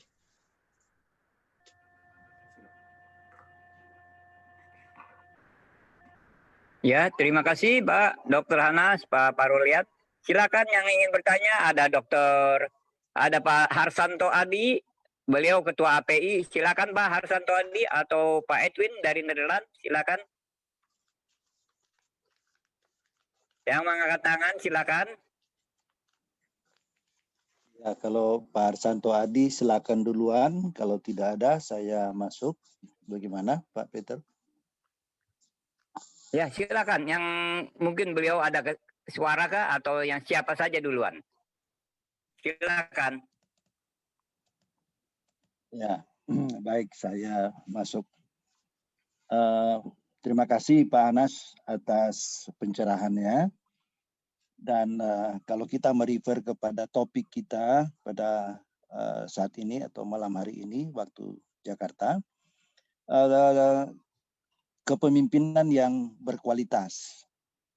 Tapi muncul pertanyaan, berkualitas itu dalam hal apa? Tadi kita sudah bahas, saya sudah mendengar juga beberapa tanggapan dari penanya maupun yang memberikan pendapatnya. Kita tentunya berpikir bahwa paling tidak ada 5 hal yang perlu kita pikirkan dari sisi berkualitas. Ya, berkualitas bisa kita lihat dari 1, fisikalitas dalam arti fisik. Oh, orangnya hebat, badannya bagus, ganteng, penampilannya bagus. Nah, apakah itu yang kita lihat sebagai pemimpin yang berkualitas? Yang kedua adalah fasilitas. Oh, dia pemimpin atau pengkhotbah. Oh, datangnya saja pakai mobil mewah, begitu. Apakah itu kita sebut sebagai pengkhotbah atau pemimpin yang berkualitas dari sisi fasilitasnya? Atau ketiga, kita lihat, apakah kita berkata bahwa pemimpin atau gembala atau pengkhotbah itu berkualitas kalau tingkat intelektualitasnya tinggi? Jadi aspek intelektualitasnya, kalau orang itu pintar, hebat, apakah dia termasuk pemimpin yang berkualitas? Terus kemudian kita lihat dari aspek moralitas. Apakah dari aspek moralitas yang kita lihat sehingga kita berkata dia pemimpin yang berkualitas? Atau mungkin dari sisi spiritualitasnya, baru kita katakan bahwa dia pemimpin yang berkualitas. Apalah arti fisik yang gagah? Apalah arti dia berfasilitas mobil mewah, dia datang hebat, suaranya luar biasa, menggelegar kalau dia berkhotbah, fasilitasnya datang dengan mobil mewah, tingkat intelektualitasnya hebat.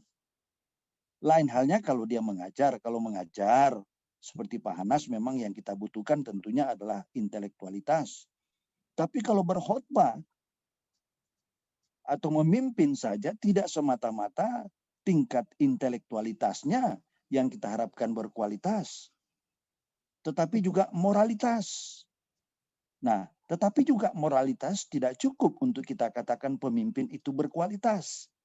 Dalam konteks kita pelayanan, kita ini berada di dalam konteks keimanan, kerohanian. Jadi unsur spiritualitas itu yang paling utama, unsur iman kita. Apalah artinya kita mempersiapkan khotbah yang luar biasa, hebatnya, pinternya, kalau khotbah itu hanya keluar dari otak, dari pikiran kita semata-mata, hanya intelektualitas, maka jemaat itu akan menerimanya masuk di otak, hanya menerimanya dari sisi intelektualitas, tetapi tidak membangkitkan roh. Oleh sebab itu, aspek spiritualitas itu yang paling utama dalam hal kita berhadapan dengan jemaat, untuk membawa jemaat kita datang kepada Tuhan. Kalau kita reference kepada Keluaran 4, ya, ayat 10 sampai dengan 11, kita lihat bagaimana Musa, dia tidak pintar berbicara. Ya, barangkali saya bacakan sebentar biar kita lebih mengena gitu ya. Keluaran 4 ayat 10 sampai 11. Lalu kata Musa kepada Tuhan, "Ah Tuhan, aku ini tidak pandai bicara. Dahulu pun tidak, dan sejak engkau berfirman kepada hamba-Mu pun tidak. Sebab aku berat mulut dan berat lidah." Tetapi Tuhan berfirman kepadanya, "Siapakah yang membuat lidah manusia? Siapakah yang membuat orang bisu atau tuli? Membuat orang melihat atau buta? Bukankah aku, yakni Tuhan? Oleh sebab itu, pergilah, aku akan menyertai lidahmu dan mengajar engkau apa yang harus kau katakan." Jadi secara kerohanian kita membina jemaat, menyampaikan kebenaran firman, tidak perlu kita menghafal, tidak perlu kita melakukan sesuatu secara intelektualitas, asalkan kita punya roh dan kebenaran, kita bisa menyampaikan firman, kita bisa memimpin orang, bukan karena kehendak kita, bukan karena kemampuan kita, bukan oleh karena kita berfasilitas, bukan karena kepandaian kita, bukan oleh karena kita bermoral, tetapi karena kita mempunyai iman kepada Tuhan yang memberikan kekuatan dan kemampuan kepada kita. Di sini kita belajar bahwa Musa tidak pintar berbicara, tapi Tuhan pakai. Tapi Tuhan sampaikan hal-hal yang perlu dia sampaikan sehingga Musa boleh menyampaikan hal itu. Jadi aspek-aspek yang berkualitas kita tidak bisa melihat semata-mata hanya oleh karena orang itu mempunyai fisik yang hebat, mempunyai fasilitas yang luar biasa, oleh karena kepandaian yang luar biasa secara intelektualitas, oh dia moral, oke, moral itu memang penting. Tetapi yang paling utama adalah bagaimana rohnya itu boleh menyampaikan kebenaran firman Tuhan. Itulah sebabnya banyak pendeta, banyak pengkhotbah yang tidak punya urapan. Dan urapan itu hanya ada di dalam hati, tidak masuk di dalam otak. Oleh sebab itu, maka perlu kita mempertimbangkan juga kalau pemimpin yang berkualitas adalah pemimpin yang dipakai Tuhan. Dia bukan hanya sekedar dipilih, bukan hanya tetapi betul-betul dia diurapi oleh Tuhan untuk dia boleh menyampaikan kebenaran firman Tuhan. Baru kemudian firman itu bisa sampai kepada mereka, bukan hanya lewat otak, tetapi masuk di dalam hati mereka sehingga mereka bisa melihat kuasa Tuhan. Ya, ada urapan dari Tuhan di dalam melihat kepada pengkhotbah atau pemimpin itu. Jadi pemimpin itu dinilai dia berkualitas bukan oleh karena fungsi tas tadi, tetapi iman dia dan kerohaniannya kayak apa dari dia sehingga kita boleh berkata bahwa dia seorang pemimpin yang berkualitas. Mohon maaf mungkin terlalu bersemangat, tetapi sekedar untuk menambah ramai saja dari percakapan kita pada malam hari ini. Mohon maaf lebih dan kurangnya. Terima kasih Pak Anas. Ya, terima kasih Pak Edwin dari Nederland. Saya sepakat dengan Bapak ya. Kalau ada 5 tas, fisikalitas, fasilitas, intelektualitas, moralitas, saya tambah lagi, tidak tahu benar tidak istilahnya ini, ilahitas, sebut lagi ya. Maka kita memposisikan yang pertama adalah ilahitas, yaitu roh Allah, artinya ilahi, ya, sesuatu yang spiritual yang datangnya daripada Allah. Maka yang kedua kita sebut moralitas, artinya yang melayani harus bermoral. Maka yang ketiga kita posisikan intelektualitas, artinya lebih bagus juga kalau dia pandai. Jadi selain roh Allah yang berkuasa memenuhi diri orang itu, kemudian ada tingkat spiritual yang baik, maka dia juga memiliki kemampuan intelektual yang bagus. Yang keempat ya fisikalitas, ya bisa juga karena pelayan ataupun pengkhotbah dan pemimpin juga fisiknya juga perlu dijaga ya agar tetap sehat dan sebagainya. Nah, yang terakhir mungkin baru kita bicara soal apa? Fasilitas atau sarana. Nah, saya ada pada posisi yang sama bahwa di atas semuanya itu memang harus roh Allah. Nah, kalau kita berkaca kepada Musa, betul yang dikatakan tadi oleh Pak Edwin, terima kasih.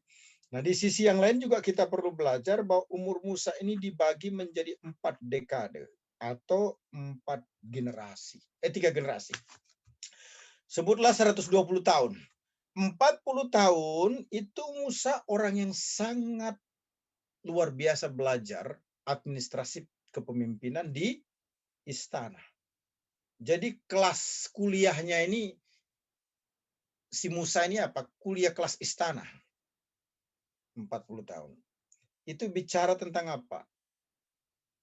Intelektual. Kemudian 40 tahun itu dia praktek. Gimana? Sebagai gembala. Nah, ini pembajakan hati. Jadi tidak hanya otak yang dipenuhi, tetapi juga apa? Pembajakan hati. Ya, pembajakan hati. Pembajakan hati dalam artian bagaimana pertama bersentuhan dengan teori yang banyak sekali, kemudian yang kedua bersentuhan dengan hewan-hewan yang digembalakan pada waktu itu. Nah, yang ketiga 40 tahun memimpin bangsa Israel. Dari intelektual, kemudian pembajakan hati, yang keempat ini apa? Yang ketiga ini apa? Surrender atau penyerahan. Nah, ini menarik sekali bahwa 3 fase ini merupakan kehidupan Musa yang tidak bisa dipisahkan dan itu menarik untuk diperhatikan. Dimulai dengan kecerdasan, diikuti dengan pembajakan hati, pembentukan karakter, endingnya bermuara di penyerahan hidup. Kenapa? Betul yang Pak Edwin katakan tadi ya, Keluaran 4 ayat 10-11 itu implikasi atau tekanannya ada pada apa? Ada pada penyerahan. Bicara tentang apa? Pengandalan sepenuhnya kepada kekuatan Allah. Terima kasih. Terima kasih Pak Anas. Saya melihat juga kalau boleh saya tambahkan. Terima kasih Pak Edwin. Ya, Pak. Misalnya ada banyak gereja-gereja yang saya lihat itu kalau khotbahnya itu kan monoton. Monoton itu artinya gereja dari pusat sampai seluruh cabangnya itu sama, gitu ya. Tidak boleh khotbah yang lain, hanya satu topik tertentu, gitu ya. Ada juga gereja yang bebas, gitu ya. Tidak terikat pada satu topik dari misalnya tingkat sinode sampai di gereja lokal sampai ini semua sama, gitu ya. Nah, saya berpikir kalau sama seperti itu, maka hamba Tuhan yang menyampaikan di gereja lokal itu hanya tunduk kepada apa yang sudah ditentukan dari sinodal misalnya. Nah, jadi berarti dia tidak bisa menggunakan kelebihan-kelebihannya, termasuk mungkin kelebihan spiritual yang dipakai Tuhan. Oleh karena mungkin kalau dia mau menyampaikan sesuatu mungkin tidak bisa karena tidak sesuai dengan apa yang digariskan dari sinodal. Itu yang banyak masalah yang saya lihat sehingga ada pendeta-pendeta dari sinode tertentu yang terpaksa dikeluarkan oleh karena dia berkhotbah berbeda dari apa yang sudah digariskan dari sinode. Dan mungkin apa yang dia sampaikan berbeda itu bukan dari sinode, tetapi mungkin juga dari Roh Kudus ya, dari bimbingan Tuhan. Tetapi hal itu terjadi, artinya dia dikeluarkan dari sinode itu sebagai akibat karena dia tidak menggunakan khotbah yang sudah digariskan dari sinode gitu. Sementara saya melihat ada gereja-gereja lain yang tanpa aturan-aturan itu secara bebas, tetapi lebih mengena begitu karena situasi di gereja lokal itu mungkin berbeda dengan di gereja-gereja lokal yang lain, sehingga perlu diberikan materi khotbah yang lebih mengena dengan situasi lokal tertentu di situ gitu. Jadi di situ permasalahannya. Mungkin ada komentar dari Pak Hanas tentang itu. Terima kasih. Bagus sekali ya. Saya ada pada posisi yang melihat semuanya baik adanya. Begini, gereja yang mau big church itu pasti bergerak. Jangan lagi ngomong soal Roh Kudus. Pasti semuanya. Ya, udah pastilah itu. Itu enggak usah diomong lagi. Pengandalan kepada kuasa Roh Kudus jangan ditanya lagi lah ya. Itu sudah pasti. Nah, gereja yang mau big church itu biasanya bergerak sesuai dengan visi dan misi. Karena ada visi dan misi yang jelas, maka program-program salah satunya adalah khotbah juga mengarah ke sana. Nah, kita mempercayai ada gereja yang disebut apostolic team. Itu di gereja karismatik ya, apostolic team. Tim apostol. Yang kualifikasinya dapat dikatakan sudah jangan ditanya lagi lah ya. Rohani, kemudian paham tentang kebutuhan jemaat, namanya juga levelnya sudah pada apostol team ya. Ini bukan apostol cabut-cabutan ini. Apostol yang betul-betul sudah melewati proses sehingga sehingga menempati posisi tersebut. Sebaiknya tema-tema khotbah itu jika harus ada, itu diserahkan kepada tim apostol. Tim apostol ini kan bukan hanya bicara tentang kualifikasi rohani, juga kualifikasi akademik, juga bicara kualifikasi organisasi. Di lokal, di satu sinode itu menjadi the top leader. Saya kira di gereja karismatik kalau sudah bicara tentang apostle team, itu sudah tidak ada lagi yang lebih tinggi dari posisi itu. Dan itu menyerupai jemaat dalam Kisah Para Rasul ya, adanya apostol. Nah, tim apostol inilah yang merancang. Dalam artian mereka harus meeting, berdoa, berpuasa, nah, begitu kan? Menyendiri beberapa hari, pergi ke puncak, kemudian berdoa, berpuasa, semua tim apostol untuk mendapatkan sebutlah penerangan roh atau konfirmasi dari Roh Kudus. Kira-kira temanya bulan ini kita buat selama 1 tahun itu apa? Kalau perlu 1 minggu di situ ya. Nah itu menarik. Kenapa? Karena semua dikerjakan dengan tujuan yang jelas, visi dan misi. Nah, cuma ada problem. Kita anggap ini tidak ada masalah loh dengan tema ya, karena sudah melewati proses yang panjang ya. Problemnya apa? Karena tema yang sudah ditentukan, maka yang preacher harus punya kreativitas dan penyerahan yang sungguh. Maka sinode itu tidak bisa membiarkan. Hanya memberikan tema. Tidak bisa, itu kesalahan. Terus bagaimana caranya? Para preacher harus dikumpulkan. Kalau dia khotbah setiap minggu, harus dikumpulkan setiap minggu. Kalau dia khotbah hari Minggu, hari Selasa atau hari Rabu harus dikumpulkan semua. Untuk dia apa? Untuk diberikan pendalaman Alkitab terkait dengan tema. Nanti cara masaknya itu bahan-bahannya ya ditentukan oleh pengkhotbah sendiri. Tetapi setidaknya si pengkhotbah tidak zero. Kenapa? Karena ini gereja mau bergerak dalam visi dan misi yang sudah ditetapkan. Nah, ini berat. Beratnya di mana? Di pengkhotbah. Harus kreatif sekaligus sebagai penyerahan. Nah, ini plus minusnya ya. Jadi perlu ada tim merumuskan tema khotbah. Bahkan ketika tema khotbah itu dikeluarkan, pengkhotbah juga harus dikumpulkan untuk belajar bersama, brainstorming, Biasa khotbah itu akan menjadi kaya dan mantap sekali kita sebagai pengkhotbah. Kalau sebelum kita khotbah hari Minggu itu, hari Selasa kita ada kumpul bersama-sama dengan para pengkhotbah lainnya, membahas topik yang sama. Yang kedua, bila tidak ada bahan, tidak ada tema-tema yang ditentukan, ya, saya bicara dulu dampak negatifnya.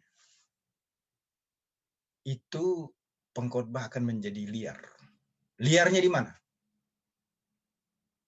Dia tidak jelas mau nyampaikan apa, sehingga dia tidak akan perlu persiapan dengan matang.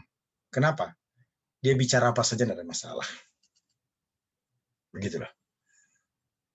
Itu negatifnya. Positifnya juga ada, Pak. Positifnya gimana? Bila pengkhotbah itu menyadari kebutuhan umat yang harus dilayani, maka dia akan mempersiapkan diri sesuai dengan kebutuhan umat tersebut. Jadi tekanannya pada apa? Kebutuhan umat yang bersangkutan. Bukan lagi pada visi misi daripada sinode itu. Jadi saya mau katakan apa? Tetap ada plus minusnya. Terima kasih. Terima kasih, Pak Anas. Terima kasih, Tuhan berkati. Terima kasih, Pak. Terima kasih Dr. Hanas, Pak Edwin. Silakan the last question, Bapak Ketua API kita, Bapak Harsanto, atau siapa yang ingin berinteraksi, silakan, waktu dan tempat masih tersedia. Silakan.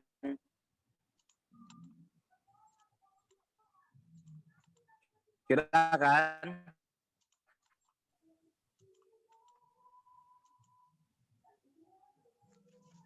Ada yang bertanya, silakan. Last question.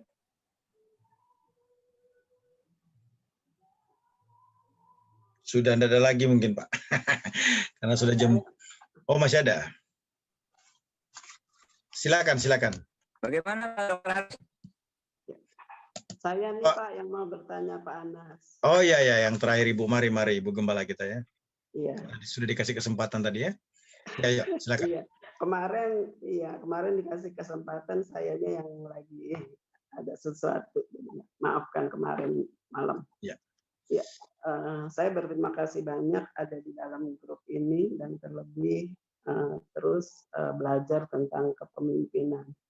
Dan saya menyimak begitu baik dalam arti ya ini teori-teori gitu kan ya Pak.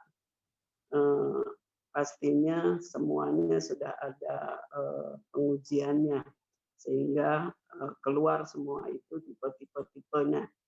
Dan saya selaku gembala begitu dengan ya ada beberapa buku yang saya baca juga tentang kepemimpinan.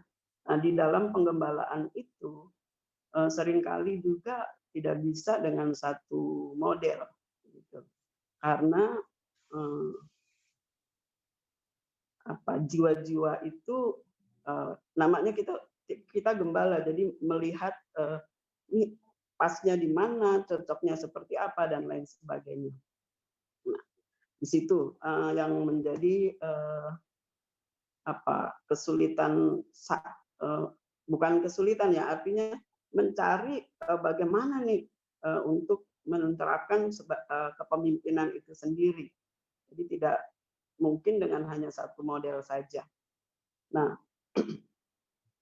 seringkali dengan keadaan yang seperti begitu, di satu sisi saya juga tadinya latar belakang dari Islam ya, dan sudah terpaku bahwa wanita itu nggak boleh memimpin, dan pada awalnya saya juga menolak akan pelayanan ini baik kepada sinode dan juga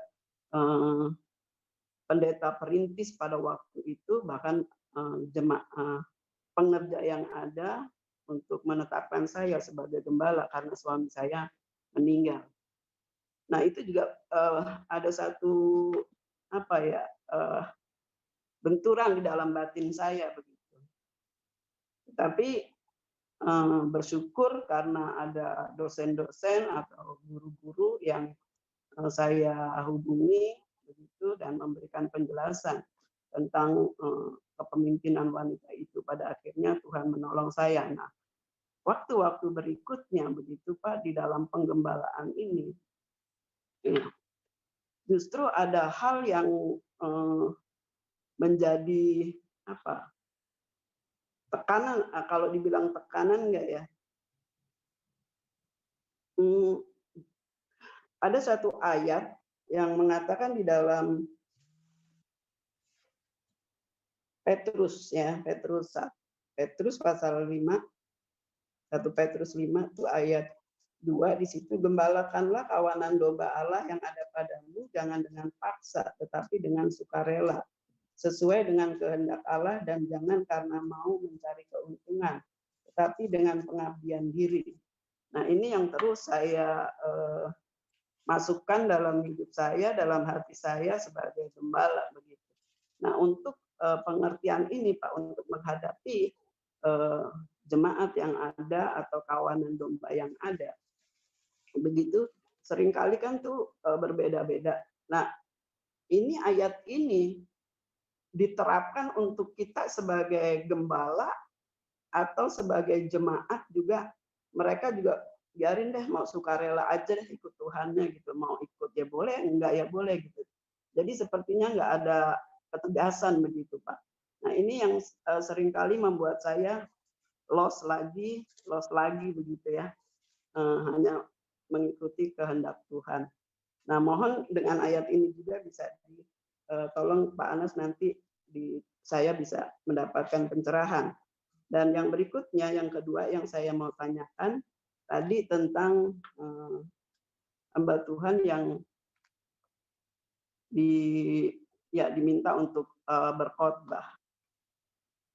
Ada beberapa kali saya punya pengalaman begitu, justru ketika kita mengundang pengkhotbah, justru dia adalah dosen dari homiletik, dan kita sudah kasih tahu 2 bulan sebelumnya, dan bahkan sebulan sudah diingetin lagi, dan seminggu sebelumnya lagi sudah ke sekretarisnya karena diminta, Ibu hubungin sekretaris. Tetapi pada waktu deadline-nya, waktunya itu ditunggu-tunggu nggak hadir, dan itu acaranya acara Natal Pak. Artinya udah dipersiapkan semuanya begitu. Dan untuk mengundang pengkhotbah ini kan itu bagian saya sebagai gembala. Dan waktu kejadiannya seperti begitu, jadi saya mendapat tekanan dari pengerja, ini bagaimana begitu. Padahal ada juga sih pengerja yang lain saya minta untuk tolong di follow up juga begitu. Nah, padahal dosen ini adalah ya pembicara yang baik begitu, kehidupannya juga baik, luar biasa, tetapi kenapa bisa sampai seperti begini? Saya juga nggak ngerti. Nanti tolong bisa saya juga diberi apa begitu, sehingga tidak mengganjal terus di hati saya, kok ada ya pengkhotbah seperti begini gitu, hamba Tuhan yang seperti begini gitu. Kalau saya kan memandangnya lurus saja. Terus 2 kali ketika kita membuat retret keluarga, dan waktu itu sudah dihubungin berapa bulan sebelumnya, dan tiba-tiba hanya karena memandu ke Israel, ya, memandu orang ke Israel, itu dia dapat job itu, pelayanan itu ditinggalkan. Kita ditinggalkan begitu saja. Pada akhirnya saya juga nggak mau dong seperti begitu. Saya tidak mau Bapak berlaku seperti begini. Tolong carikan, ini waktunya sudah dekat, tema sudah dikasih tahu, semua udah di ini.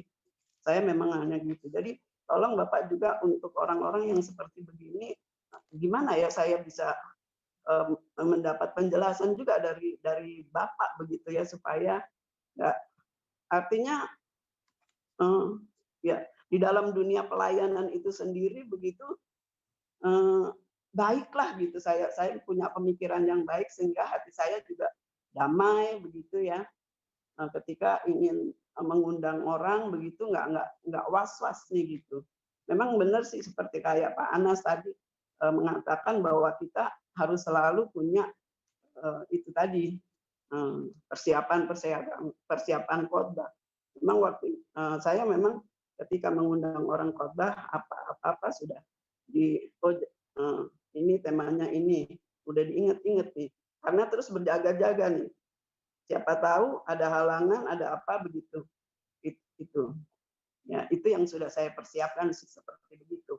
Nah, jadi tadi yang pertama saya minta mohon sama Pak Anas penjelasan yang tentang gembala kana ayat itu, dan yang kedua ini tentang pengkhotbah yang seperti begitu gitu loh Pak. Dan itu bukan orang apa ya, bukan maksudnya intelektualnya nggak bagus, dia pelayanannya juga bagus gitu, tetapi kenapa bisa mengabaikan begitu saja gitu. Dan seringkali ada tuduhan apa saya karena di desa, karena saya wanita. Nah, ini yang suka menuduh saya sendiri gitu. Sudahlah kamu duit terima begitu. Itu saja Pak, terima kasih. Ya, terima kasih Ibu. Kita appreciate sekali sebagai seorang wanita yang terus menggembalakan, menggantikan suami, dan saya percaya itu sudah di dalam otoritas Tuhan dan jemaat sudah mempercayakan. Saya juga sudah berkhotbah di gereja Ibu, bisa melihat secara langsung. Jadi saya berbicara ini bukan hanya secara theoretical, tapi juga sudah melihat ke lapangan ya. Mungkin yang mau saya sampaikan, memang perlu penguatan hati ya. Penguatan hati artinya Ibu dipilih, ditetapkan oleh Tuhan untuk menggembalakan jemaat tersebut. Tidak usah risau, tidak ada permasalahan dengan gender ini. Tidak ada permasalahan dengan gender ya. Nah, oke. Kemudian bicara tentang Matius 1 Petrus 5 ayat 2. Kerelaan yang dimaksudkan di sini kerelaan yang menghasilkan produktivitas excellent, terbaik. Jadi bukan kerelaan yang mengakibatkan sesuatu yang negatif. Ya asal-asalan, bukan. Kerelaan yang harus menghasilkan sesuatu yang excellent. Justru karena mendapatkan kesempatan untuk menggembalakan atau melayani, maka excellency akan kelihatan. Bukan asal-asalan atau sembarangan ya. Nah, kemudian terkait dengan preacher tadi ya, beberapa hal yang saya pahami. Yang pertama, ini dugaan saja ya. Miscommunication. Bisa saja karena miscommunication, artinya komunikasinya tidak nyambung, manusia bisa lupa ya, perlu diingatkan lagi ya. Makanya 1 minggu sebelum khotbah itu perlu diingatkan lagi, 3 kali diingatkan, 3 hari sebelumnya diingatkan lagi, hari H diingatkan lagi gitu ya. Kenapa menjadi penting? Ini harus dikontrol, apakah lewat SMS, WA atau calling langsung. Kemudian yang kedua, saya tidak tahu dia posisinya di mana ya. Bisa saja karena underestimate itu apa? Ya, di tempat yang kurang pas. Menurut hemat saya, Ibu sih tidak di desa-desa banget, tidak di kampung-kampung banget. Ya. Gerejanya bagus kok, besar. Terus itu bisa masuk mobil ke situ. Saya juga kurang ngerti ya, kok ada orang yang bisa seperti itu. Yang ketiga, negative character. Negative character itu yang maksudnya, ya itu tadi. Dia lebih memilih kepada sesuatu yang lebih besar untungnya secara finansial, sebutlah menjadi pemandu di Holy Land. Ya, saya tahu itu sekitar 2005. Itu love gift yang dikasih $500. Itu tahun 2005 ya. Selama 2 minggu. Kenapa? Karena saya pernah jadi pemandu juga, makanya saya ngomong. Gitu ya. Itu $500 selama 2 minggu. Itu tahun berapa? 2005-an Bu ya. Nggak tahu sekarang, mungkin lebih besar lagi. Ya, terima kasih. Saya serahkan selanjutnya kepada Pastor Peter. Terima kasih Pak Anas. Oke, terima kasih Tuhan berkati. Dr. Hanas. Terima kasih atas pencerahannya. Terima kasih. Mari Bapak Ibu kita semua bersatu hati dalam doa. Kita sama-sama berdoa. Bapa Surgawi, di dalam nama Tuhan Yesus Kristus, pelajaran leadership, kupasan kepemimpinan berkualitas telah usai malam hari ini yang telah diuraikan dan dipaparkan oleh Dr. Hanas. Kiranya kami semua partisipan yang mendengar dan menyimaknya dalam hati kami masing-masing sama-sama diberkati. Tuhan Yesus juga pakai Dr. Hanas, Engkau memberikan hikmat dan marifat kepadanya sehingga nama Tuhan Yesus dipuji dan dimuliakan. Sebentar kami hendak berpisah satu sama lain dari tempat kami masing-masing di Asantero belahan dunia. Kiranya Tuhan Yesus melindungi dan memimpin kami semua dalam istirahat malam hari ini. Sehingga besok kami semua dapat bangun pagi hari dengan tubuh jasmani dan rohani dengan segar. Terima kasih Bapa Surgawi, di dalam nama Tuhan Yesus Kristus, Juru Selamat kami yang hidup, kami berdoa dan mengucap syukur. Haleluya. Amin. Amin. Shalom Amin. semuanya, ketemu hari Shalom, Rabu. Selamat malam.